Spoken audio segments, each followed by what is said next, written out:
Hello, എല്ലാവർക്കും പുതിയൊരു വീഡിയോയിലേക്ക് സ്വാഗതം. എല്ലാവരും സുഖമായിട്ടിരിക്കണമെന്ന് വിശ്വസിക്കുന്നു. ഇന്ന് നമുക്കൊരു അടിപൊളി രസത്തിന്റെ റെസിപ്പി കണ്ടാലോ. ഓണത്തിന്റെ ബാക്കിയായിട്ട് കുറച്ച് പച്ചക്കറികൾ ബാക്കി ഫ്രിഡ്ജിലുണ്ടായിരുന്നു. അതിന്റെ കൂട്ടത്തിലൊരു മാങ്ങ ഉണ്ടായിരുന്നു, അച്ചാറിടാനായിട്ട് മേടിച്ചതാണ്. അപ്പൊ ഇന്ന് ഞാൻ വിചാരിച്ചു ആ മാങ്ങ വെച്ചിട്ട് ഒരു രസം ഉണ്ടാക്കാന്ന്. ഈ തമിഴ്നാട് ഭാഗങ്ങളിലൊക്കെ ഇതുപോലെ മാങ്ങ വെച്ചിട്ട് രസം ഉണ്ടാക്കണത് ഞാൻ കുറേ വീഡിയോസിൽ കണ്ടിട്ടുണ്ട്. പക്ഷെ ഞങ്ങളുടെ നാട്ടിലൊന്നും ഇതത്ര ഫെമിലിയർ അല്ല. ഞാനിന്ന് തമിഴ്നാട് സ്റ്റൈലിലൊന്നും അല്ല ഉണ്ടാക്കാൻ പോണത്, എൻ്റെതായിട്ടുള്ള ഒരു രീതിയിലാണ്. അപ്പം ഞാൻ എങ്ങനെയാ പച്ചമാങ്ങ രസം ഉണ്ടാക്കിയതെന്ന് നോക്കാം. അതിന് വേണ്ടിയിട്ട് ഞാൻ ഒരു പച്ചമാങ്ങ എടുത്തിട്ടുണ്ട്. ഒരാഴ്ചയായിട്ട് ഫ്രിഡ്ജിലിരിക്കണ എൻ്റെ ചെറിയൊരു ക്ഷീണയും മാങ്ങയ്ക്കുണ്ട്. ചെറുതായിട്ടൊന്ന് വാടിയ പോലെ ഉണ്ട്. എന്നാലും കുഴപ്പമില്ല, നല്ല പുളിയുള്ള മാങ്ങയാണ്, നമുക്കത് വെച്ച് അഡ്ജസ്റ്റ് ചെയ്യാം. പിന്നെ ഇതിലേക്ക് ഒരു മീഡിയം സൈസ് തക്കാളി നീളത്തിലരിഞ്ഞതും, ഒരു 2-3 പച്ചമുളക് നീളത്തിലരിഞ്ഞതും, ഒരു 3 കുഞ്ഞുള്ളിയും, ഒരു 4 അല്ലി വെളുത്തുള്ളി ചതച്ചതും എടുത്തിട്ടുണ്ട്.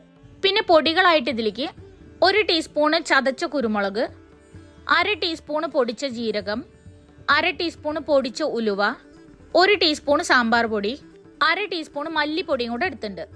മാങ്ങ തൊലിയൊക്കെ കളഞ്ഞ് കഴുകി വൃത്തിയാക്കിയിട്ട് ഇതുപോലെ കട്ട് ചെയ്ത് വെച്ചിട്ടുണ്ട്. ഇനി നമുക്ക് ഈ രസത്തിന് പരിപ്പ് വേവിക്കാൻ വെക്കാം. ഒരു പാത്രത്തിൽ 1 പിടി പരിപ്പ് കഴുകി വൃത്തിയാക്കി വെച്ചിട്ടുണ്ട്. ഇനി നമുക്കിതിലേക്ക് പരിപ്പ് വേവാൻ ആവശ്യമായിട്ടുള്ള വെള്ളം ചേർക്കാം.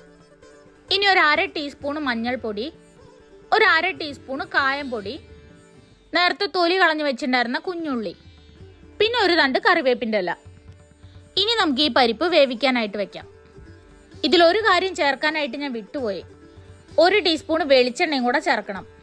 ഒരു 10 മിനിറ്റ് കഴിഞ്ഞപ്പോഴത്തേനും പരിപ്പ് ഇവിടെ നന്നായി വെന്ത് വന്നിട്ടുണ്ട്. ഇത് മസൂർ ദാലാണ്, അതുകൊണ്ട് തന്നെ ഇത് പെട്ടെന്ന് വെന്ത് കിട്ടും. ഇനി ഈ വെന്ത പരിപ്പിലേക്ക് നമുക്ക് നേരത്തെ കട്ട് ചെയ്ത് വെച്ചിട്ടുള്ള ആ മാങ്ങ ചേർക്കാം. മാങ്ങയുടെ ഒപ്പം തന്നെ തക്കാളിയും പച്ചമുളകും വെളുത്തുള്ളി ചതച്ചതും, അതുപോലെ നേരത്തെ നമ്മൾ എടുത്തു വെച്ചിട്ടുള്ള ആ പൊടികളും കൂടെ ചേർക്കാം. ഈ രസത്തിന് മാങ്ങയുടെയും തക്കാളിയുടെയും പുളിയാണ് ഉള്ളത്. ഇതിൽ നമ്മൾ എക്സ്ട്രാ പുളിയൊന്നും വേറെ ചേർക്കണില്ല. ഇനി രസത്തിന് ആവശ്യമായിട്ടുള്ള ഉപ്പ് ചേർക്കാം. അതിൻ്റെ കൂടെ തന്നെ ഞാൻ ഒരു 1.5 ഗ്ലാസ് വെള്ളം കൂടെ ചേർക്കുന്നുണ്ട്. ഇനി ഇത് നന്നായി തിളപ്പിച്ചിട്ട് ഈ മാങ്ങയൊക്കെ വെന്തുടയണം. മാങ്ങ നന്നായി വെന്തുടഞ്ഞാലാണ് ആ പുളിയൊക്കെ ആ രസത്തിലേക്ക് ഇറങ്ങുള്ളൂ. അതുകൊണ്ട് ഇത് നന്നായി തിളച്ച് വേവണ വരെ നമുക്ക് വെയിറ്റ് ചെയ്യാം. ഈ മാങ്ങ നല്ല പുളിയുള്ളതുകൊണ്ടാണ് നമ്മൾ ഇതിൽ എക്സ്ട്രാ പുളിയൊന്നും ചേർക്കാതിരുന്നത്.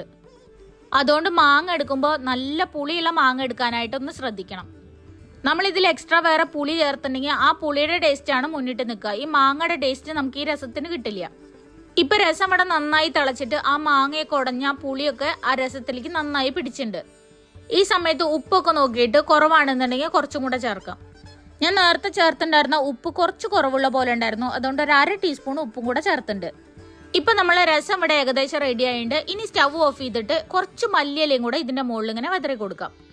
ഇനി നമുക്കിതൊന്ന് വറുത്തിടണം. അതിന് വേണ്ടിയിട്ട് ഒരു ചട്ടി അടുപ്പിൽ വെച്ച് ചൂടാക്കി അതിലേക്ക് കുറച്ച് വെളിച്ചെണ്ണ ഒഴിക്കാം. വെളിച്ചെണ്ണ നന്നായി ചൂടായി വരുമ്പോൾ അതിലേക്ക് 1 ടീസ്പൂൺ കടുക് ചേർക്കാം. കടുക് നന്നായി പൊട്ടി വരുമ്പോൾ കറിവേപ്പിൻ്റെ ഇലയും ഉണക്കമുളകും കൂടെ ചേർക്കാം. കറിവേപ്പിൻ്റെ ഇലയും ഉണക്കമുളകും ഒന്ന് മൂത്ത് വന്നാൽ നമുക്ക് അതെടുത്തിട്ട് ഈ രസത്തിലേക്ക് ഒഴിക്കാം. ഇത് വറുത്തിട്ടോളണമെന്ന് നിർബന്ധമൊന്നുമില്ല. 1 ടീസ്പൂൺ വെളിച്ചെണ്ണ ഒഴിച്ചിട്ട് കുറച്ച് കറിവേപ്പിൻ്റെ ഇല അതിൻ്റെ മുകളിലിട്ടാലും മതി. ഇപ്പം നമ്മൾ അടിപൊളി പച്ചമാങ്ങ രസം ഇവിടെ റെഡി ആയിട്ടുണ്ട്. അപ്പം ഇതുവരെ ഉണ്ടാക്കി നോക്കിയിട്ടില്ലാത്ത ആൾക്കാർ ഒന്നുണ്ടാക്കി നോക്കൂ. നല്ല അടിപൊളി ടേസ്റ്റുള്ള രസമാണ്. വീഡിയോ ഇഷ്ടപ്പെട്ടിട്ടുണ്ടെങ്കിൽ ലൈക്ക് ചെയ്യാനും ഷെയർ ചെയ്യാനും കമൻറ്റ് ചെയ്യാനും സബ്സ്ക്രൈബ് ചെയ്തിട്ട് സപ്പോർട്ട് ചെയ്യാനും മറക്കരുത്. അപ്പം ഇനി പുതിയൊരു വീഡിയോയിൽ വീണ്ടും കാണുന്നവരെ ബൈ.